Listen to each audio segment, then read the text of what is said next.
Ya oke teman-teman, assalamualaikum warahmatullahi wabarakatuh. Ini kemarin motor Vario dicoba dihidupin ya, datang mogok di jalan nggak hidup-hidup.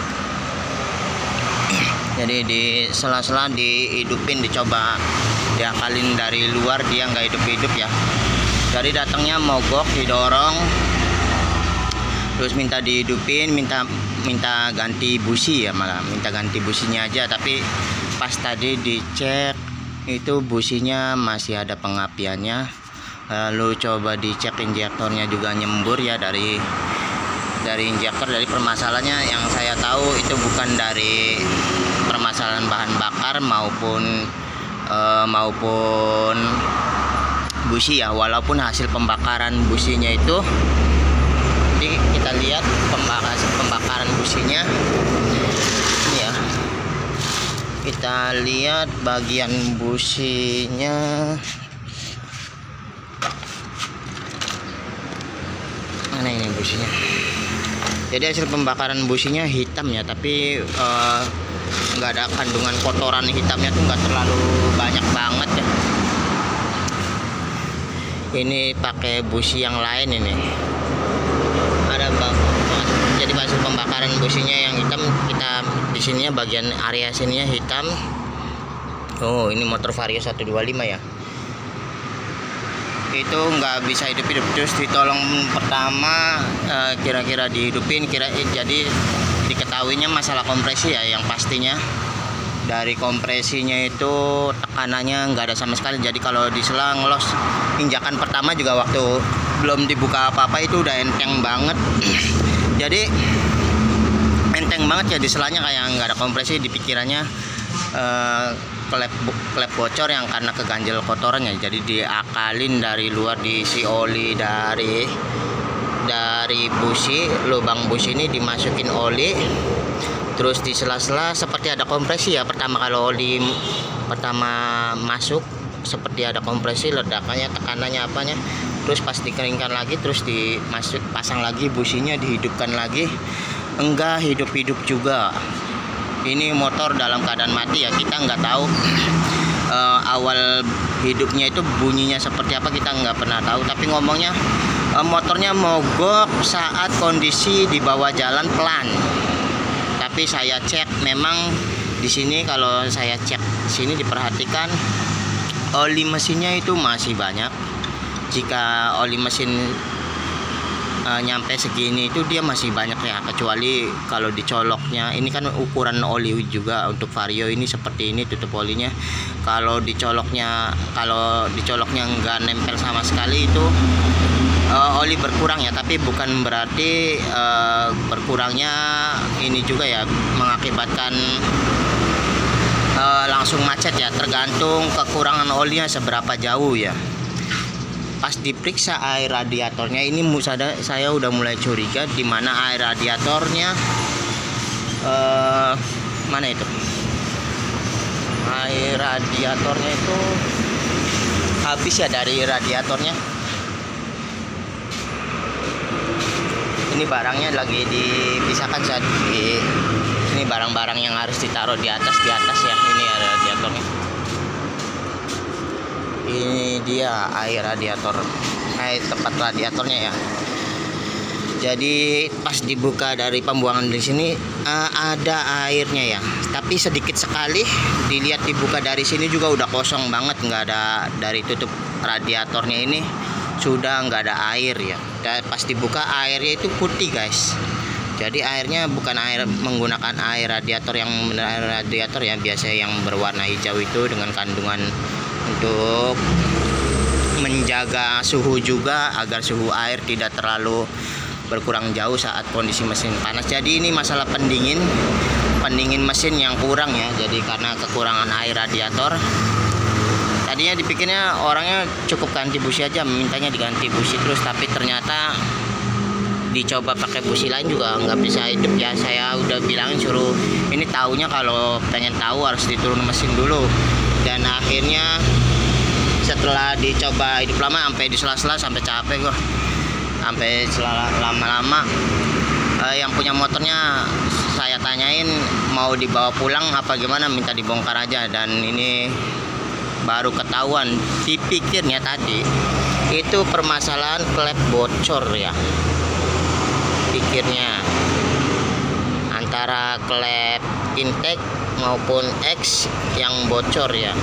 Lihat dari sininya dia hitam sekali seperti ada kebocoran juga, tapi ternyata ini pas diuji tadi pakai solar yang dimasukin ke sini tidak ada kebocoran ya, walaupun ini. Nah ini lihat dampak ininya ya, radiator ini kita periksa sil radiatornya. Jadi kehabisan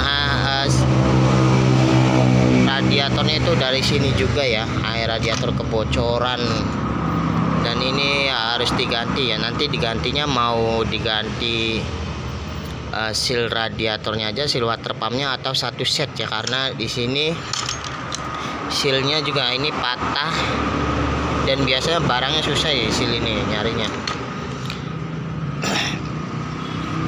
Jadi motor ini kirain karena kehabisan karena kompresi bocor ya, klep keganjil kotoran, tapi ternyata di sini macetnya baru kelihatan macetnya tuh. Nih sehernya sampai macet. Ini makanya kenapa kalau ada motor-motor yang berair radiator terus datang minta ditambahin air radiator, terus dilihat air radiatornya seperti mendidih walaupun mesinnya baru hidup ya, seperti mendidih, gelembung-gelembung udaranya banyak sekali. Itu sebaiknya harus segera diperiksa, jangan dibawa jalan jauh. Ini dampaknya karena kehabisan air radiator ya. Dan ini sehernya sampai oleng banget tuh gerakan ininya ya. Ini udah terlalu lama, jadi mungkin dia hidupnya di bawah pelan itu katanya mati, mogok lagi pelan itu karena kondisinya sudah parah ya. Tetap masih hidup tapi sudah tidak ada tenaga karena kompresinya bocor. Bocornya bukan karena klep keganjil kotoran, tapi bocornya masuk ke mesin ya, makanya itu di filternya. Kita lihat sini di filternya. Nah sini filternya, ini filternya guys. Dari filternya itu banyak oli yang masuk ya. Oli tadi pas sebelum dibuka juga, waktu awal-awal lihat datang tuh banyak tetesan oli di sini, makanya di sini banyak tetesan oli. Jadi ini karena tekanan kompresi, oli naik karena tekanan kompresi ya, kompresi hidup, jadi udaranya masuk ke ruang mesin terlalu banyak, menekan karena hidup, tenaganya berkurang, tapi udara yang di dalam mesinnya itu banyak sehingga mendorong oli itu naik ke permukaan atas lebih ya dibandingkan ini. Seharusnya ini jalur udara saja yang masuk, tapi yang masuknya sekalian olinya, makanya hidupnya itu ngebul dari sini, keluar oli juga. Itu karena sudah lama. Jadi ini kemungkinan macetnya sudah agak lama juga ya, walaupun ini sekarang makin parahnya karena nggak bisa hidup. Sebelum-sebelumnya udah hidup, mungkin suaranya agak kasar ya, cuman di bawah aja. Ini gerakan ini terlalu spelling udah longgar, ini kalau seperti ini terlalu goyang. Seharusnya motor udah nggak bisa hidup kan kalau spelling kayak gini, sehernya udah longgar makan. Ini makanya macet, ini minimal harus di quarter ya dengan ininya.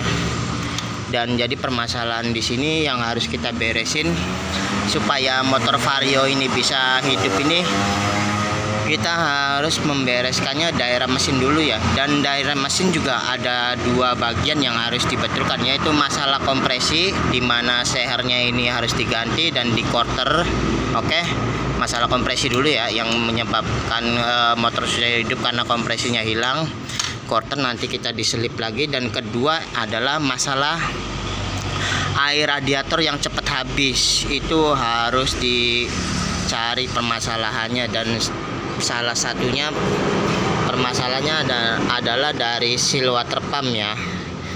Ini seal water pumpnya harus diganti, minimal seal water pump harus diganti, tapi seal ininya harus dicarikan ya, harus ada, nggak boleh belah terus main dipasang aja, karena kemungkinan bocor dari situnya besar ya. Dan kedua, dari packing headnya ini kita harus perbaikin juga di sini. Kalau sudah sempat melintir, sempat macet, sempat apa, ini harus diperbaikin ya. Dan klepnya nanti disekir ulang. Pengerjaannya cukup lama untuk motor-motor radiator itu lebih sensitif ya dibandingkan motor-motor yang tidak menggunakan air radiator. Kita jadi di mesin ini dua permasalahannya, dan nanti throttle bodinya juga yang bagus ini sekalian dibersihkan karena sekalian turun mesin, tapi tergantung yang punya motornya ya, karena itu harus menggunakan cairan pembersih juga itunya ya. Terus mudah-mudahan ini, biasanya kalau yang macetnya parah, panas berlebihan yang parah itu sensor panas, sensor radiator nih, sensor panas ECT ya, engine coolant temperature ya, itu biasanya sampai lumer guys. Jadi rusaknya bukan karena rusak karena sensornya yang mati sendiri, tapi karena lumer patah. Tapi ini belum, padahal dari bloknya mana ya, kita lihat. Ini dia bloknya. Ini kayaknya bloknya baru diganti deh. Kayak masih baru gitu bloknya ini. Ini menggunakan blok AWN. Seperti baru dibongkar ini, tapi bocor lagi. Jadi ini permasalahannya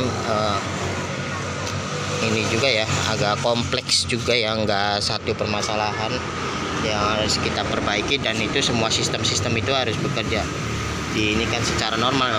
Pemasangannya ini sangat harus pemasangan motor radiator itu harus lebih teliti dibandingkan motor ini ya, harus lebih jeli lagi. Ini kita abaikan dulu nanti sebelum ini ya, karena ini yang pasti harus diganti dulu. Seharusnya ada kebocoran. Biasanya kalau ada kebocoran, seal water pumpnya ini mulai bocor. Ini di sini ada lubang pembuang. Ini lubang pembuang, seharusnya keluar air radiator di sini ya, buat penanda agar si air radiator jangan sampai masuk ke sini ya. Padahal di sini ada dua seal, yaitu seal olinya dan seal radiatornya. Jadi ketika kebocoran dari sini keluar, ini nggak bisa langsung masuk ke sana dulu sebelum seal olinya normal ya, karena sebelum seal olinya udah longgar juga ya, nanti mudah masuk ke ini, bercampur dengan oli mesin. Di sini ada lubang pembuangnya sebagai air radiator ya, untuk penanda kita bahwa mengetahui air radiator itu berkurang jauh ya, menetes keluar. Jadi seharusnya cepat-cepat diperiksa. Tapi yang makanya biasanya yang banyak terjadi sering diabaikan ya, dilalaikan. Jika ada tetesan oli air radiator itu biasanya berwarna hijau ketika didiamkan, maupun sehabis jalan didiamkan, pas di rumah ada tetesan air radiator di situ. Itu sebaiknya ya harus segera turun mesin ya, minimal ganti seal water pumpnya. Dan biasanya bisa dilepas dari sebelah tanpa belah seperti ini. Tapi kalau sudah macet, yang paling nyaman, paling aman kita turun mesin seperti ini ya. Jadi pengerjaannya lebih enak dikerjainya daripada di kolong-kolong nggak dilepas antara mesin dan rangkanya itu. Untuk memeriksanya jadi lebih detail ya. Di sini dan ini dampaknya di sini masih bisa dipakai, masih bisa digunakan, tapi klep nanti harus disekir klep, dan ini harus diselip juga. Ini packingnya harus diganti lagi, pakai yang bagus kayak jadi banyak ya kompleksnya. Kita perbaikin permasalahan yang ada di mesin dulu. Jadi nanti motornya hidup atau enggaknya tergantung ya. Jika mesinnya kompresinya sudah ada, sudah normal, motor seharusnya langsung hidup. Tapi kan kita nggak tahu hidupnya normalnya seperti apa waktu motor datang ke sini dalam keadaan mati ya. Jadi melihat hasil pembakaran yang hitam dari busi itu, kita belum bisa diketahui jika permasalahan kompresinya belum diatasi ya, karena ini bisa hitam ini karena dampak kebocoran oli mesinnya naik masuk ke ruang bakar sini. Sementara motor 4 tak itu harus minimalis sekali oli yang masuk ke ruang bakarnya. Ini karena dampak kompresi bocor ini, jadi udara tekanan dari ruang bakarnya masuk ke mesin dan oli mesinnya masuk ke ruang bakar ya. Itu jadi harus dibongkar, diperbaikin dulu. Ini Vario 125 ya. Dan tadi rantai ketengnya itu dia masih normal ya, belum setelannya itu masih jauh, masih bisa digunakan. Ini throttle bodinya hitam banget tuh. Ini lama nggak diservis juga kayaknya ini. Motornya biasa dipakai, nggak dirawat ya. Ini olinya nih yang naiknya pada netes ke sini nih dari filter ya. Jadi kalau ada filter yang banyak oli itu perlu diperhatikan juga, jangan-jangan sehernya itu kebocoran kompresi ya, tenaganya berkurang juga. Ya oke, begitu saja review kali ini permasalahan penyebab Vario ya harus segera turun mesin dari saya ya. Assalamualaikum warahmatullahi wabarakatuh.